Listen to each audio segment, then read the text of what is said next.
We are here in Las Vegas at the Intercollegiate Athletics Forum. I'm SBJ's Joe Lemire, and I'm joined by my colleagues Chris Smith, Ben Portnoy, and Rachel Axon, recapping yesterday's day one, and we'll look ahead to day two. But before we do that, I did a little math, and by the time that we finish the program today, we'll have had 20 athletic directors on our stage, 6 conference commissioners, 6 athletes, 3 sport general managers, 1 coach, 1 university president, and of course, a partridge in a pear tree.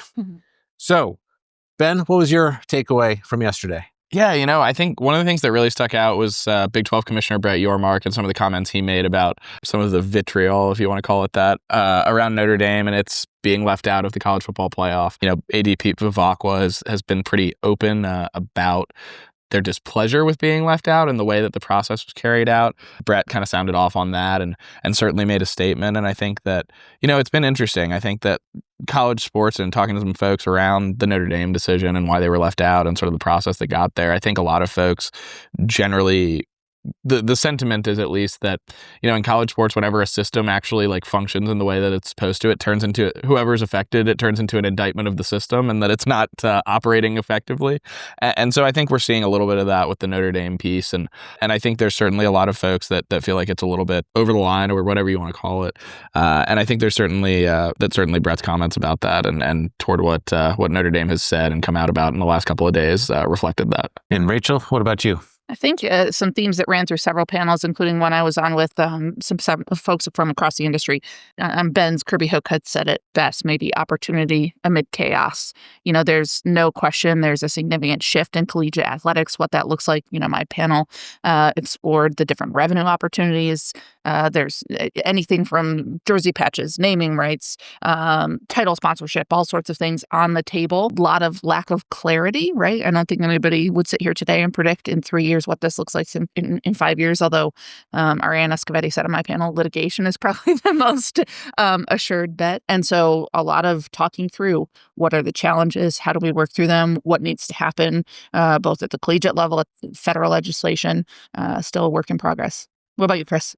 Look, jumping off the point you just made, I think one solution a lot of these conference commissioners and athletic directors are looking to, right, for that kind of financial challenge is private equity, other forms of institutional capital. It was a theme throughout the day yesterday. Obviously, this conference is taking place in the immediate wake of news that the University of Utah is close to a deal with Otro Capital. We heard Charlie Baker, he praised the Utah deal, said he liked the way that it was structured, right? Because he said the big concerns are who's making the decisions, how long is the firm, the institutional investor going to be committed to being part of that partnership, and how do they define the opportunities? He thought Utah did a good job of that, but raised concerns that some of the other deals maybe being discussed aren't checking those boxes or maybe aren't really thinking through some of those challenges. We heard Brett Yormark say private equity is not going to be the solution for the Big 12, right? They're not going to sell a stake in the conference, but he sees opportunities for maybe strategic partnerships. John Weber from Colorado State talked about, the traditional private equity model maybe isn't a fit for college sports, but there are opportunities to, create new value or partnerships that would kick off cash to support the school's athletes. So I think that's going to be obviously a theme throughout this conference. It's going to be a theme for this corner of the industry for years to come. So starting to get some interesting insights from the people who are really doing these deals, are starting to look to do more of these deals.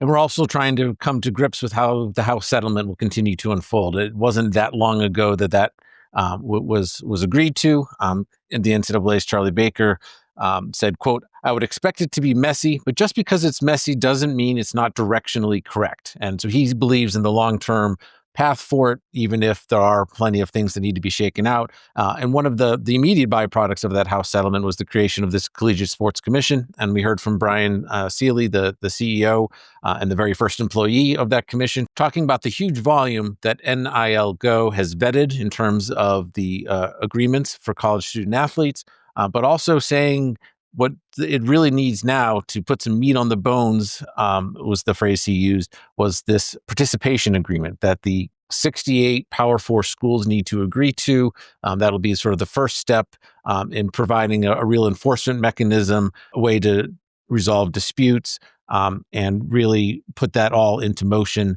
They're in a second draft of that now. Brett Yormark later shared that the commissioners of those Power Four conferences had a meeting earlier in the day about it. He says there will still need to be a few more alterations, but there seemed to be a bit of optimism that it will come together soon. And then, Rachel, later today, what's on your mind? What are you looking forward to?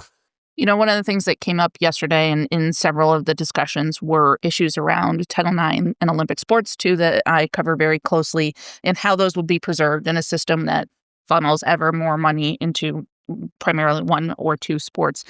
We have a panel focused specifically on that. Bob Bowlesby from the Knight Commission, Gabe Feldman, an attorney who's done a lot in this, Martin Germán from UCLA, and Jessica Mendoza, obviously a standout athlete herself, now ESPN broadcaster, really trying to get at what are the issues? What are the potential risks, right, from a litigation standpoint?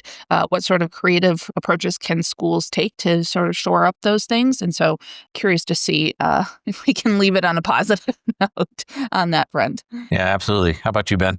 Yeah, I think one of the things is a panel that I'll have today is the Pac-12 and kind of their rebirth, or whatever we're kind of calling this sort of rebrand, new look Pac-12. In college athletics, there's a lot of talk about sort of the doom and gloom and certainly the changing ecosystems and all of that. But, the Pac-12 has gone through as much change as anyone. And I think, frankly, the fact that they're back and exist in the form that they do, certainly it's not exactly the same. And I think, most people would tell you that. But I do think it is an interesting dynamic for this group to be able to talk through a little bit of how we got here, right? And how this group basically went from being left for dead to now being a legitimate player in the group of six, and toward the upper echelon of that, and being able to push against whether it's the American or some of the other leagues that kind of occupy the higher rungs of that space. I think the Pac-12 is a really interesting story, and one that's, I think, a really unique and positive story, I think, as well, in the middle of all the craziness we're experiencing. Over to you, Chris. I'll stay on the finance theme. A little bit later this morning, I'm going to be moderating a panel specifically on private equity. We'll be talking to Frank Azzopardi from Davis Polk, Ross Bjork, athletic director from Ohio State. Obviously, the Big Ten has just been close to doing a institutional deal. Jonathan Marks from Elevate, they've raised a fund, are looking to do some facility investments around college sports. And Eric Manel with JP Morgan, which of course had worked on the near deal between Florida State and 6th Street, one of the first attempts at private equity here in college sports. So really looking forward to getting into the nuts and bolts of structuring these deals, the concerns that these guys have about the future of private equity and other forms of private capital coming into college sports. And I should note, too, you alluded to at the outset of this conversation, some more heavy hitters on the day, too. So not only the Pac-12, but have commissioners from the ACC and Big East talking today.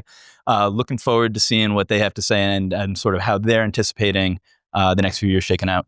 Yeah, and in the afternoon, Abe Madkour will be interviewing Cody Campbell, the founder of Saving College Sports, who has certainly made a lot of headlines with his ideas. It was interesting that there was a conversation with a few media with Charlie Baker after his session yesterday, in which Charlie admitted that maybe there were a few more things that he agreed with than you would expect. But Cody Campbell certainly has been outspoken, and we look forward to hearing what he will say this afternoon. But Chris, Ben, Rachel, thanks for joining me. This is Joe Lemire. Appreciate you all tuning into the Buzzcast. Have a great Wednesday.